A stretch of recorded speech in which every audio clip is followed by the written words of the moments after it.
Could you imagine the reaction to a magazine called No Blacks Allowed? Could you imagine the outrage?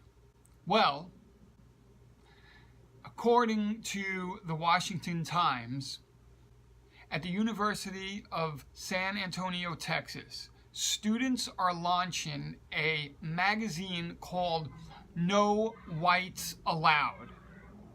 No Whites Allowed. This was announced via a Facebook event page for the launching of the magazine in order to create a space for black and brown people, especially those who are queer, who have been told they don't have a space or a voice or a say.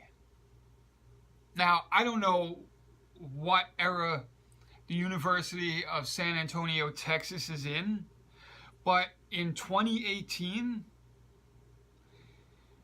first of all, imagine saying no blacks allowed from a white person.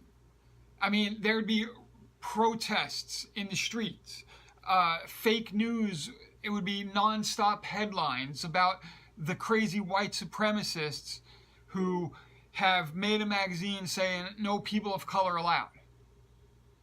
I mean, it would be everywhere, 24 hours a day. You couldn't avoid hearing news about this. Now, also in 2018, we are living in the time of diversity, where it's so diverse, like this magazine, that white people are just not even in the picture anymore. Diversity basically means non-white. Now, I remember reading somewhere how the Black Panther movie is being hailed as some great achievement for its diversity. I haven't personally seen the movie, but from everything that I can see about the movie, it's like 99.98% black people. So what's diverse about that? Instead of all white people, it's all black people. That's not diversity, that's replacement. So if they're going for diversity, you don't replace people. You have diversity, mod diversity. But it's just like racism, right? They combat racism now, supposed white racism towards everyone else, towards the minorities, the people of color, with racism towards white people. Instead of trying to solve the problem, if that's what they're really trying to do, they're just reversing it. Now, I know reverse racism is supposed to be not a thing, but that's what's going on. The exclusion of white people, no whites allowed in this magazine. But imagine trying to have an all-white magazine. Now, what they try to say is that whiteness is systemic. It's everywhere, right? White people created America, essentially, and so it's built into the system. Except, that's not true anymore. It might have been created by those white people, but now we have diversity. And you got affirmative action that, again, excludes white people who have a higher achievement level, higher merit to get into a particular university, but they get bumped to fill a quota. Now you have diversity hiring at jobs. I'm not saying that everyone that gets hired who's a minority doesn't deserve the job. I'm not trying to say that every person of color that gets hired for the job is simply getting hired because of their color. They could certainly be qualified for the position. I'm not arguing against that. But the fact is that now if you have a white guy or a girl, let's go with a white guy because they're the most discriminated against, and say a black woman applying for the same job, and let's say they're equally qualified, they're going to hire the black woman for diversity. So what diversity means is lack of white people or exclude white people, less white people. It doesn't mean add to the rainbow. It means add more dark, more color to the rainbow and take away less white people from the rainbow. That's what diversity means. Except it seems to be okay when it comes from the people of color doing it towards the white people, but if the white people did it towards the people of color, not even do it like, there are no white magazines, right? Like any white magazine is full of diversity, but you have Ebony magazine, which is black people magazine, right? There's no white television channel, right? Anything that would be a white television channel is full of diversity. But you have BET, Black Entertainment Television. You have Telemundo, right? Like Spanish, South American, Central American television. You don't have white people TV. There's no white entertainment television. And if you tried to do that, forget the outrage that would be rained down upon you. You'd be called every word that is supposed to be demeaning towards white people and race issues, like Nazi and bigot and racist, and you'd be called all of those names if you tried, if you just attempted to have a white exclusive club. But it's perfectly fine for anyone else to have an exclusive club. Now, this magazine on the University of San Antonio, Texas, they're allowing white people to come to the launch party. You're allowed to be there. I'm sure you're allowed to buy copies of the magazine and read it if you want. But you just can't participate in the magazine. White people are excluded from being in this magazine to give them a place within the university.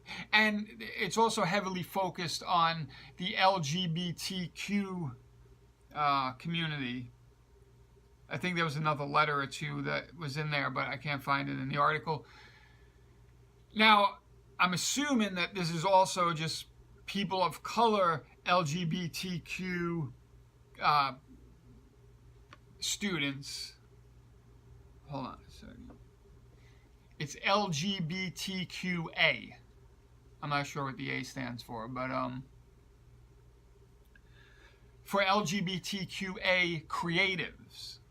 So I'm assuming that these are also minority LGBTQA creatives, and that if you're a white LGBTQA creative, you're probably not going to be allowed into a magazine called No Whites Allowed. Again, the double standards, the hypocrisy, the fact that you're not really trying to solve the problem while saying you are. Just like so many issues on the left, they use these flowery words and they use these emotional words to pull on the heartstrings of people, but behind the word, it means something different. Diversity just means no white people. Racism can only occur from black people, from white people towards blacks or people of color, but it can never happen the other way. So all the exclusion, all the racism towards whites isn't really racism, because, you can't be racist towards white people. Progressive, they're so progressive that they want to be communists, where everybody is, this egalitarian system where everybody's equally miserable and poor. From what I can see of the liberal agenda, that's what you're going to end up being.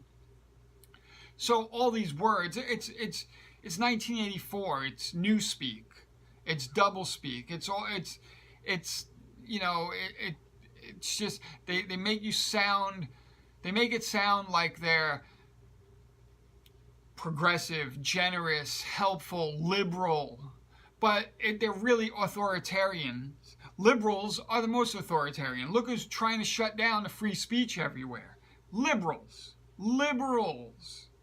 on institutions that at one point were liberal bastions of free speech.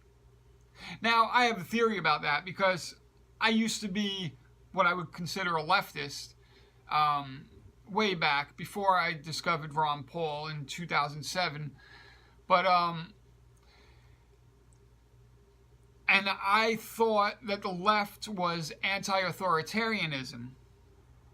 And that's where I stood on the left. I think now that I reflect back on it, I was probably more of a libertarian back then, but didn't know what a libertarian was at the time.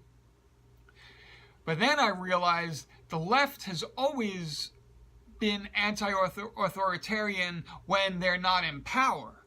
As soon as they're in power, Obama was so authoritarian. And they just went along with it.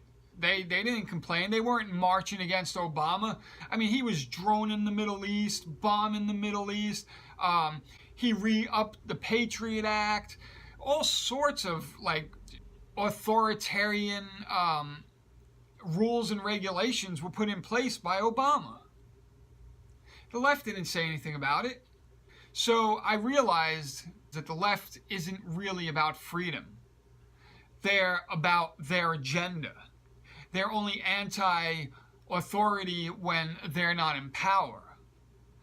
They want power. They seek power. They want to control people's lives, whether it's financially or with big government or by controlling who's popular in the race game. And right now, white people are not popular. So now I'm spinning a little out of control from where this has started, but the point being that a magazine excluding white people is perfectly okay and accepted today in mainstream, in a university that receives funds from taxpayer dollars, and it's okay. But imagine the outrage, the hatred, the reaction, if you ever even thought or asked if you can start a magazine for whites called No People of Color Allowed. You would be called the worst things. You would be ostracized. You would be fired from your job, kicked out of your classes, lose your scholarship, have your Twitter banned. I mean, it's just insane. So that's where we are today in 2018 and my diversity.